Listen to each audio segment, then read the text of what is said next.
Pagpalabas ng Whole Departure Order, Precautionary, PHDEO, laban kay Escudero, tapos yung negosyanteng si Ngo. So ano niya, Mr. Maravillas, ang ibig sabihin yan? Kasi kung may HDO, pero walang freeze sa mga assets, malinaw po yung problema. Nababantayan yung tao pero nakakatakas yung yaman. Pwedeng ilabas ng bansa. At kapag nangyari yon, ay halos imposible nang mabawi yung mga pera ng bayan. Ngayon, yung pinakadelikadong butas, dito nagkakaroon ng problema. Yan, yung ombudsman ay may asset freeze agad kay Martin. Pero kay Cheese, HDO lang. Whole Departure Order lang. Talagaan niya, Mr. Maravillas, may diferensya. Hindi patas yung trato. Nagbabagang mga balita at pagtalakay sa mga isyu ng lipunan. Bulsa, opinyon, banat at paglalantad sa katotohanan. Bulsa, what you see is what you get. You decide. Po mga kababayan, si Dante Maravillas. So pag-usapan po natin, mga kababayan, yung precautionary Whole Departure Order laban kay Cheese Escudero, kasi niling na po sa Sandigan Bayan ang pagpalabas ng Whole Departure Order, Precautionary, PHDEO, laban kay Escudero, tapos yung negosyanteng si Ngo. So ano niya, Mr. Maravillas, ang ibig sabihin yan? Ang ibig sabihin yan, mga kababayan, kinikilala ng Estado na seryoso po yung kaso at may dahilan para tigilan ng pag-alis ng mga sangkot. Kaya ang sigaw ng bayan ngayon, kung hinihiling na po yung precautionary Whole Departure Order laban kay Cheese Escudero at saka kay Maynard Ngo, dapat kasabay din yung pag-freeze sa kanilang mga assets. Dapat may freeze order din kasi si Martin nga po biglang freeze for 19 days. Nauna yung pag-freeze. Dapat pantay ang trato. Court orders freeze on Romualdez assets.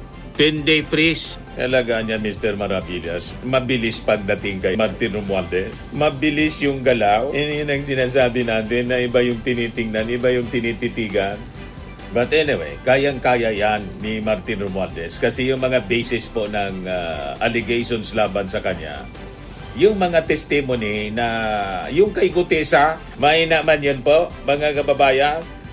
But anyway, sa ibang araw natin pag-usapan yon. Dito muna tayo kay Cheese Escudero para hindi magkagulo-gulo yung ating kwento. So ito, mga kababayan, ang tanong ng bayan, nasaan yung freeze sa mga assets? Kasi po, sa mga kasong may kinalaman po sa bilyon-bilyong pondo, plunder, graft, kickbacks, hindi po sapat na bantayan lang si Cheese at saka si Maynard Ngo. Kailangan po kasamang bantayan pati yung pera. Kasi kung may HDO pero walang freeze sa mga assets, malinaw po yung problema. Nababantayan yung tao pero nakakatakas yung yaman. So sa isyu po ni Escudero, mabigat po ang aligasyon at saka may sapat na basihan. So sa simpleng paliwanag, mga kababayan, yung PHDO, bawal kang lumabas abang iniimbestigahan ka. Yung mga akusasyon kasi po kay Cheese Escudero, hindi po siya haka-haka lang.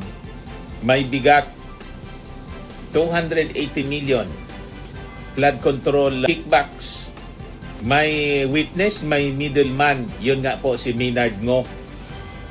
Minention po, mga kababayan, sa testimony ni Yusek Bernardo, contractor donations kapalit po ng proyekto. 142.7 billion na insertions doon sa Bicameral Conference Committee. Ghost projects at ghost assets sa Sorsogon. Tapos may 352 million na graft case, mga kababayan. So sa simpleng paliwanag, mga kababayan, may galaw ang pera at hindi maliit ang galaw. At sa ganitong sitwasyon, standard dapat. Sundan ang pera, dapat kontrolin ang pera. I-freeze dapat, mga kababayan. So ano yung asset freeze at bakit, mga kababayan, ito critical? Ang asset freeze, mga kababayan, ay utos na huwag gagalawin ang pera at ari-arian. Ibig sabihin, hindi pwedeng i-withdraw, hindi pwedeng ilipat, hindi pwedeng itago. So bakit po ito importante? Kasi po mga kababayan, kung walang asset freeze, pwede niyang ilipat yung pera sa ibang account. Pwedeng ipangalan sa iba para hindi matrace. Pwedeng ilabas ng bansa. At kapag nangyari yon, ay halos imposible nang mabawi yung mga pera ng bayan. Ngayon, yung pinakadelikadong butas, dito nagkakaroon ng problema. May PHDO, kontrolado yung tao, walang asset freeze, malaya yung pera na makagalaw, tatakbo yung pera. Diba? So sa isang malinaw na analogy, may bantay sa pinto pero bukas yung port. So sa ganitong setup, abang iniimbestigahan yung kaso, maaari pong unti-unting mawala yung ebidensya. So ngayon, ang tanong ng publiko, bakit parang kulang yung aksyon? Sa iba kasing pagkakataon mga kababayan, kahit hindi ganito kalaki yung involved na halaga at akusasyon sa ka-ebidensya, mabilis po yung asset freeze. Pero kay Cheese, may testimony, may eksaktong halaga, may malinaw na pattern. Pero mga kababayan, wala pa ring asset freeze. So hindi po ito simpleng delay mga kababayan. Mukha po itong hindi pantay na pagpapatupad ng hustisya kay Martin mabilis.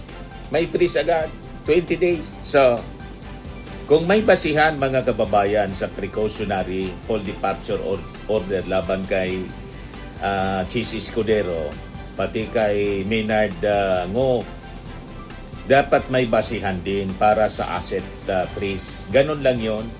Kung na-freeze ang asset mga kababayan ng isang tao na hindi man po nga makitaan ng anomalya, puro man lang chismis at paninira laban sa kanya, mas lalo pong dapat nabantayan itong si Cheese kasi solido yung testimony po ni Jose Bernardo.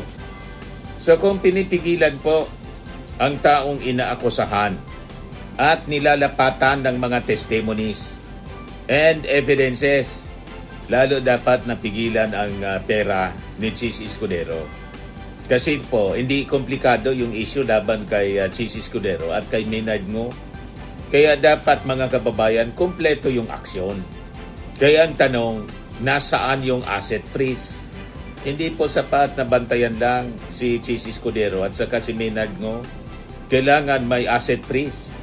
Kasi po, sa tunay na laban kontra korupsyon, dapat patas.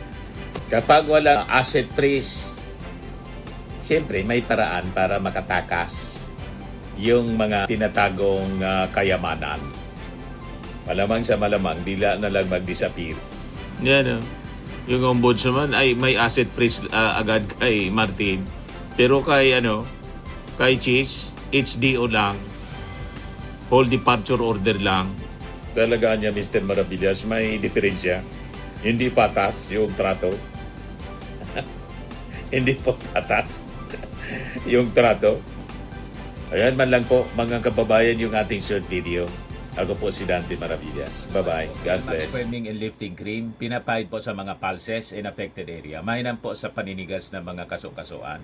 Ito naman po, Automax Radiant Serum. Sa mukha naman yung application. Anti-aging po siya. You will look 10 years younger than your age. Sa mga cancer patients naman po, baka lang gusto ninyo itong itry. Neng siya red mixed fruit drink. Hindi mo po siya gamot, food supplement siya. Kaya lang, gawa siya mga kababayan sa goji berry. Yung goji berry may anti-cancer properties. O ngayon, yung mga inquiries ninyo, dumiritso na lang kayo sa aming messenger sa Facebook para masagot namin agad.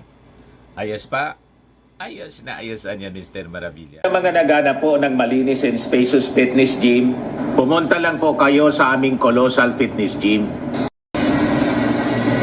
May Grab car rental din po kami. But anyway, ito po pala yung aming bagong product na binibenta online.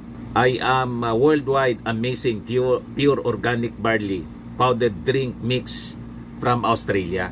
Negosyo to ng aking anak na architect entrepreneur Riz Maravillas. Ayan po. Kontakin na lang po ninyo siya, Riz Maravillas on Facebook. Ang mga health benefits niya: boost immunity, improves digestion, enhance energy levels, packed with antioxidants, prevent cancer. Ito naman po yung bago naming product na binibenta online. Eye Glow Serum, whitening po siya. Tingnan ninyo yung epekto sa aking anak na architect before and now. Yung mga inquiries po ninyo, dumiretso na lang kayo sa kanyang Facebook account, Riz Maravillas.